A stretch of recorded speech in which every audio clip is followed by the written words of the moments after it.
আজকে বাংলাদেশের প্রথম কদরের রাত।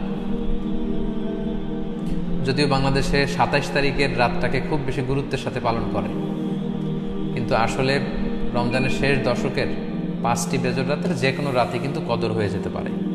তাই বুদ্ধিমান মুমিনের কাজ হচ্ছে ৫টি বেজর রাতের প্রতিটি রাতেই সমানভাবে সমান গুরুত্বের সাথে ইবাদত করে যাওয়া, তাহলে কিন্তু কদর আর মিস হবে না।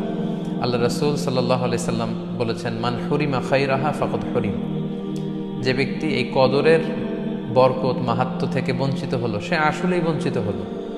কারণ পুরো রমাদানের মূল আকর্ষণ হচ্ছে এই কদরকে ঘিরেই সব কিছু। সো এই কদরের বরকত থেকে যারা বঞ্চিত হলো ফাকাদ হুরিম, তারা আসলেই বঞ্চিত। হি ইজ দ্য লুজার, সে আসলেই বঞ্চিত। আমরা বঞ্চিত হতে চাই না, আমরা গেইনার হতে চাই, আমরা বারাকা রহমত হাসিল করে নিতে চাই। আল্লাহ রাসূল সাল্লাল্লাহু আলাইহি ওয়াসাল্লাম ইরশাদ করেছেন, ফালতামিসু ফিল আশরিল আওয়াখির মিনাল ভিতর। রমজানের শেষ 10 দিনের মানে শেষ দশকের বেজর রাতগুলোতে কদর তালাশ করো। তার মানে বাংলাদেশে আজকে থেকে শুরু হয়ে গিয়েছে। তার মানে 21-এর রাত, 23-এর রাত, 25-এর রাত, 27-এর রাত এবং 29-এর রাত, এই 5টি বেজর রাত, অড নাইটসগুলো, 5টি রাতের যে কোনো একটি রাতেই কিন্তু কদর হয়ে যেতে পারে। এবং কালামুল্লাহ মাজিদে আল্লাহ তাআলা সূরাতুল কদর নামে একটি সূরা নাজিল করেছেন, যেখানে আল্লাহ বলছেন, লাইলাতুল কদরি খায়রুম মিন আলফি শাহর। কদরের রাত 1000 মাসের চেয়ে সেরা। 1000 মাসে হয় 83 বছর 4 মাস।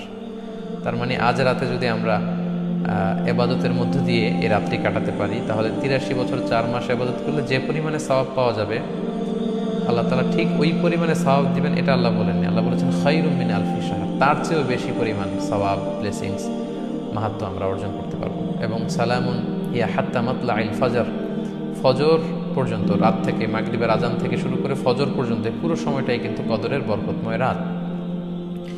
এবং যখন কদরের রাত আসতো, আল্লাহ রাসূল সাল্লাল্লাহু আলাইহি ওয়াসাল্লাম ইবাদতে খুব বেশি নিমগ্ন হয়ে পড়তেন। সারা বছরের কখনো রাসূল সাল্লাল্লাহু আলাইহি ওয়াসাল্লাম সারা রাত জেগে ইবাদতের কোনো নজির পাওয়া যায় না, শুধু কদরের এই রাতগুলো ছাড়া বা রমজানের শেষ 10 দিনের এই সময়টুকুন ছাড়া। হাদিস শরীফে এসেছে, ইদা জা আল আশরা আহিয়াল লাইলা ওয়া আইকাদা আহলা ওয়া জাদ্দা ওয়া শাদ্দাল মিসার। রমজানের শেষ দশক যখন আসতো, আল্লাহ রাসূল সাল্লাল্লাহু আলাইহি ওয়াসাল্লাম সারা রাত জেগে ইবাদত করতেন, সারা রাত দাঁড়িয়ে দাঁড়িয়ে তিনি ইবাদত করতেন। ওনার ফ্যামিলি মেম্বার্সের মধ্যে থেকে কেউ ঘুমিয়ে থাকলে তাদেরকে উঠিয়ে দিতেন এবং তিনি কোমরে গামছা বেঁধে ইবাদতে লেগে পড়তেন। এখানে রূপক অর্থে কোমরে গামছা বেঁধে বোঝানো হচ্ছে মানে ইবাদত করার জন্য তিনি এতই উদ্গ্রীব হয়ে পড়তেন, কখনো বছরের কোনো সময় এতটা উদ্গ্রীবতা রাসূল সাল্লাল্লাহু আলাইহি ওয়াসাল্লামের মধ্যে দেখা যেত না। এবং আল্লাহর হাবিব সাল্লাল্লাহু আলাইহি ওয়াসাল্লাম ইরশাদ করেছেন, মান কামা লাইলাতাল কদরি ঈমানান ওয়া ইহতিসাবা গুফিরা লাহু মা তাকাদ্দামা মিন যামবি। যে ব্যক্তি এই কদরের রাতে কিয়ামুল লাইল করবে, আল্লাহ তাআলা তার পূর্বের সব গুনাহ মাফ করে দেবে। তাই কদরের রাতে আপনারা বেশি বেশি কিয়াম করুন, দীর্ঘ সময় দাঁড়িয়ে নফল নামাজ পড়ুন, লম্বা সময় দাঁড়িয়ে থাকুন, লম্বা রুকু করুন, লম্বা সিজদা করুন। কারণ বান্দা যখন সিজদায় লুটিয়ে পড়ে, তখন সে আল্লাহর সবচাইতে কাছে চলে যায়। আল্লাহর হাবিব সাল্লাল্লাহু আলাইহি ওয়াসাল্লাম বলেছেন, আকরাবু মা ইয়াকুনুল আবদু মির রাব্বিহি ওয়া হুয়া সাজিদুন ফাআকসিরু ফীহি দুআ। বান্দা যখন সিজদায় লুটিয়ে পড়ে, তখন সে বান্দা আল্লাহ তাআলার সবচাইতে কাছাকাছি চলে যায়, খুব ক্লোজেস্ট হয়ে যায়। এজন্য সে সময় তোমরা বেশি বেশি দোয়া করো। তাই লম্বা কিয়াম করুন, কোরআন তেলাওয়াত করুন এবং সিজদায় পড়ে আল্লাহর কাছে দোয়া করুন। আম্মা জান আয়েশা রাদিয়াল্লাহু তাআলা আনহাকে বিষ্ণু সাল্লাল্লাহু আলাইহি ওয়াসাল্লাম একটা দোয়া শিখিয়েছিলেন এবং বলেছিলেন, আয়েশা, কদরের রাত যদি তুমি পাও, তুমি এই দোয়াটা বেশি বেশি পড়বে। দোয়াটি হচ্ছে, আল্লাহুম্মা ইন্নাকা আফুন তুহিব্বুল আফওয়া ফাআফু আন্নি। এর মানে হচ্ছে, হে আল্লাহ, আপনি ক্ষমাশীল, নিশ্চয়ই আপনি ক্ষমাশীল, আপনি ক্ষমা করাকে আল্লাহ খুব পছন্দ করেন। আল্লাহ এই বরকতের রাতে আপনি আমাকে ক্ষমা করে দেন। তাই এই দোয়াটি যেন আমরা খুব বেশি বেশি করি। আল্লাহ রাসূল সাল্লাল্লাহু আলাইহি ওয়াসাল্লাম রমাদানের এই শেষ দশকে ইতিকাফ করতেন।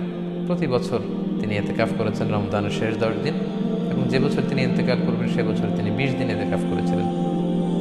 এবং আল্লাহ রাসূল সাল্লাল্লাহু আলাইহি ওয়াসাল্লামের ইন্তেকালের পরে আম্মা জান যারা বেঁচে ছিলেন, ওনারাও মসজিদে নববীতে ওনারা কিন্তু ইতিকাফ করেছেন। সম্মানিত সুধী, যেহেতু বাংলাদেশে আজকে প্রথম কদরের রাত, এজন্য কদরের বারাকা এবং মাহাত্ম্য নিয়ে আমি সামান্য কিছু রিমাইন্ডার আপনাদের সাথে শেয়ার করলাম। আপনারা ইবাদতের মধ্য দিয়ে, কোরআন তেলাওয়াতের মধ্য দিয়ে, কিয়ামুল লাইলের মধ্য দিয়ে, আল্লাহর সাথে সম্পর্ক বৃদ্ধির মধ্য দিয়ে এই রাতটি পালন করুন। গোটা বিশ্বে যেমনি করোনার কারণে গোটা বিশ্ব আজ পর্যদস্ত, সবাই একটা আতঙ্কের মধ্যে আছে। আসুন আমরা এই কদরের রাতগুলোতে কায়মনোবাক্যে আল্লাহর কাছে দোয়া করে আল্লাহ তাআলা যেন বিপদ থেকে আমাদেরকে মুক্ত করেন। আমি আপনাদের জন্য সকলের জন্য আন্তরিকভাবে দোয়া করি এবং আপনাদের সকলের কাছে এই কদরের রাতে আন্তরিক দোয়া চাচ্ছি। আল্লাহ তাআলা আপনাদের সবাইকে ভালো রাখুক, সুস্থ রাখুক, ঈমানের সাথে রাখুক।